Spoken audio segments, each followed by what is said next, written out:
Have you ever wondered, how do I stay calm when I'm triggered? How do I maintain perspective and not get stuck in the little stuff?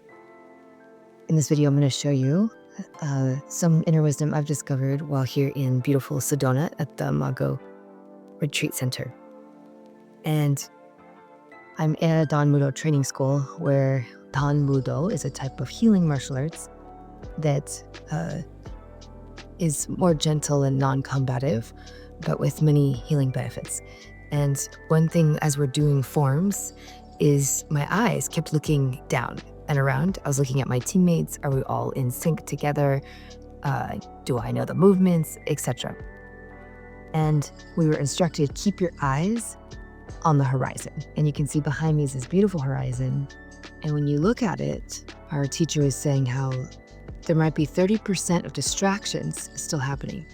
Even if you were to look at this horizon right now, there's going to be little animals, people going by. I just had a jogger run by, right? There's little distractions. But when you're looking straight at the horizon, you have that bigger perspective. You don't get swayed by this 30% of distractions and can maintain your focus, your relaxed concentration on the goal ahead. And as all things in martial arts, that lesson does not just apply to when you're doing a form, but in life. And it awakened within me, not only often our body reflects our state of mind. I shouldn't say often, it pretty much almost always does. And so as I kept looking ahead for the remainder of the days, I noticed my perspective also expanding on life. And I had different layers of, challenges I've been dealing with emotionally or with people. And when I could keep my eyes on that horizon, then basically those issues became small. And there was one relationship in particular that we were doing this, but not overtly, not in any mean way. We have respect and cordiality, but there wasn't like a surrender to one another. It just was a little contentious. And so I was really looking at how to resolve that. And it was with someone here unexpectedly in the retreat. So we were both trying to lead the form, but I wasn't like the main leader. So I just kept trying to defer and surrender myself and be in harmony, right? If there's some of the yang, you be the yin. You don't yang and yang. Or as we say in Korean, is the same translation to yin in Chinese. So we say and yang instead of yin and yang. So I was like, what's my I've been really like working on my because I got a lot of yang energy or yang energy. And so keeping my eyes on the horizon, I was like, what would that look like? And what was so cool is this morning we're doing bowing and training together. And this person asked me, what is your vision? And so I share, she shares, and we have the same vision, but even more specifically to transform the education system, to have this brain education system, this kind of Talmudo training everywhere in schools. And then that would raise the consciousness for the next generation much more easily. And it might take 500 years and many lifetimes, but both she and I are both prepared for that, to be in service of humanity, even though we won't see necessarily in this lifetime that return. And my respect went way up, and my awe and my just honor for this person. I'm very moved just thinking about it. And it melted away all those little distracting 30% things that had gotten in the way, like from the prior moments together and days together. And so that vision was like the horizon. Just stay focused on the horizon and all the little stuff works itself out. Another way this was put to me through another beautiful education called Landmark Worldwide is, are your problems worth having? Do you have small problems or big problems? Because you're gonna have problems no matter what. The question is like, what are problems worth having?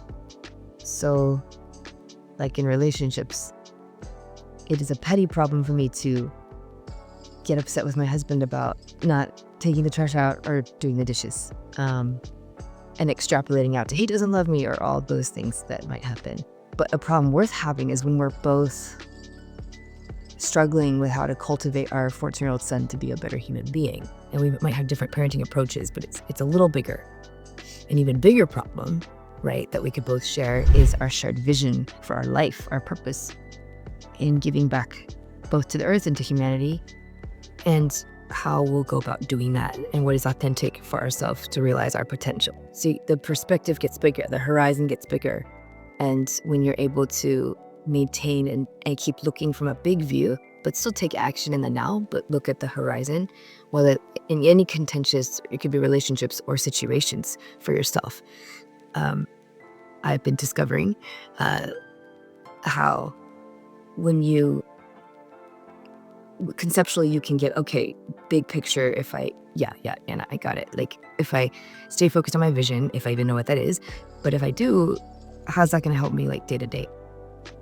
And so that's where the brilliance of the body comes in and this training I'm taking. So when you are practicing any of your movements, focus on having your eyes on the horizon, literally. And it's not like an intense look, but a relaxed look with a gentle smile as you do forms and movements. And I'll put a link in below in the description of a general basic form of Qigong and Tamudo that you can learn and practice, keeping your eyes on the horizon. And in this tiny micro practice of somatically keeping the eyes on the horizon as you move, instead of looking down and am I balanced and all this stuff, what are other people doing? It actually will train your brain so that in real life, when matters come up, you can maintain that perspective. So keep your eyes on the horizon, whether you're practicing day-to-day in Qigong or just your day-to-day lifestyle. Or if you're taking a walk, practice just gazing out at the horizon next time you check the mail or take your dog for a walk or just go for a walk or a run or a hike. Just get outside and look at the horizon and enjoy and notice how that then shifts in your day-to-day lifestyle. Not lifestyle, but your vision realizing and your nature in being able to respond to situations that are a challenge or a struggle for you. All right. Thank you so much. Again, I'll put that link in the description to practice while you're doing a Qigong movement as well. I'll also put a link in there for the 5-day energy challenge, which is all free. It's inside of our free community. And day by day, it's like half an hour a day. You'll learn a little more principle and then practice and apply it. And then bring it into life and integrate it. So enjoy.